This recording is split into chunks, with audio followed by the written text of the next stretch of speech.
पढ़ने, तो आज अगर 50,000 फीस लग रहा है, उसी टाइम में अगर 25,000 लग जाता, 22 रुपया में एडमिशन हुआ श्रवण भैया, तो 22 रुपया में एडमिशन हुआ तभी तो श्रवण भैया पढ़ पाए।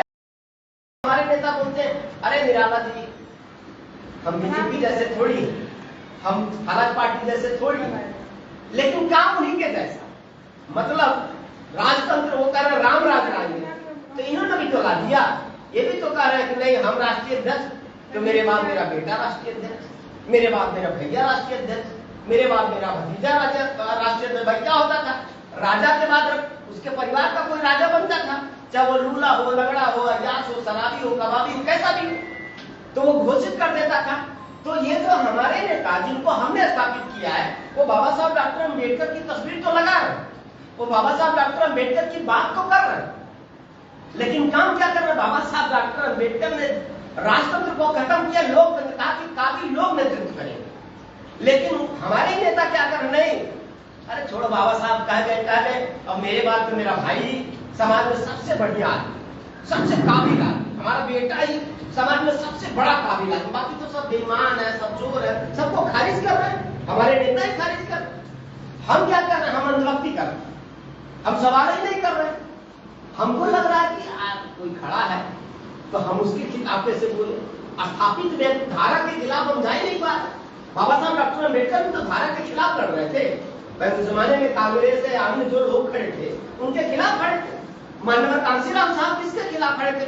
जब पूरा समाज कहीं और बढ़ा हुआ उस धारा के खिलाफ माननीय कांशीराम साहब खड़े थे, और उस समय लोग कांशीराम साहब का मजाक ही तो उड़ाते थे। जब वो चुनाव लड़े, अपने भी चुनाव लड़े, शुरुआती दौर में जमानत जब्त हो जाती थी, तो जमानत जब्त हो गई, एक बार तो हार गए, दो बार जब्त हो गई तो हार गए, वो तो लड़े थे, कंटिन्यू लड़े। लोकतंत्र की खूबसूरती है कि आप कंटिन्यू लड़ेंगे तभी जीतेंगे। और मनोहर साहब ने भी कहा कि पहले हारने के लिए लड़ना है, दूसरे बार हराने के लिए लड़ना है, तीसरी बार आप जीतेंगे, तीसरी बार अगर नहीं भी जीते तो चौथी बार 100% जीतेंगे, क्योंकि वही लोग बोलेंगे बेचारा कई बार से लड़ा। एक मौका तो आपको समाज दे ही देगा। समाज में करुणा है ना, करुणा तो भरी हुई है, तो समाज कहीं ना कहीं वो करुणा का असर आ जाए।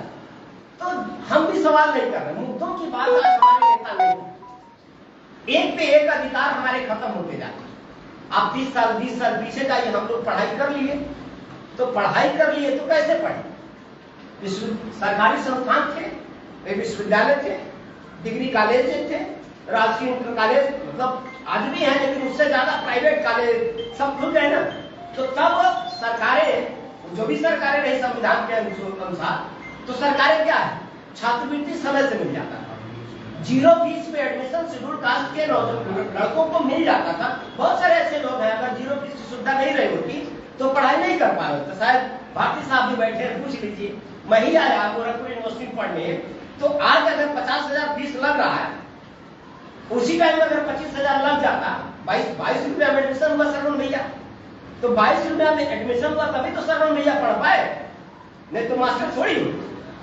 तो अगर 22,000 उसी टाइम लग गया होता तो फिर हम लौट के घर जाते, एडमिशन नहीं होता, फिर दिल्ली बंबई जाते, वहां मजदूरी करते। अब कोरोना काल आता तो भैया लाठी मार के भगा देते, सब रास्तों में आते मर जाते, कोई जानता नहीं। ये तो होता, इससे ज्यादा मजदूर की लाइफ क्या है? कोरोना काल में लाखों लोग रास्ते में मर गए, कोई नोटिस लिया? कोई नहीं नोटिस लिया। तो ये जो शिक्षा का अधिकार है हमसे छीना जा रहा है, शिक्षा नीति क्या कह रही है? और जो हमारे नेता स्थापित है, जिनको आपने स्थापित किया, आपको उनसे सवाल करना चाहिए ना, लेकिन नहीं, चुनाव आएगा तो कहेंगे कि नहीं ठीक बा, वर्षों से देते आ रहे हैं, उनको दे देंगे। क्यों देंगे भाई? आप उनसे क्यों नहीं पूछ रहे कि हमारे बच्चों का जो शिक्षा का अधिकार है छीना जा रहा है, स्कॉलरशिप नहीं मिल रहा। स्कॉलरशिप था तभी तो बाबा साहब पढ़ पाए।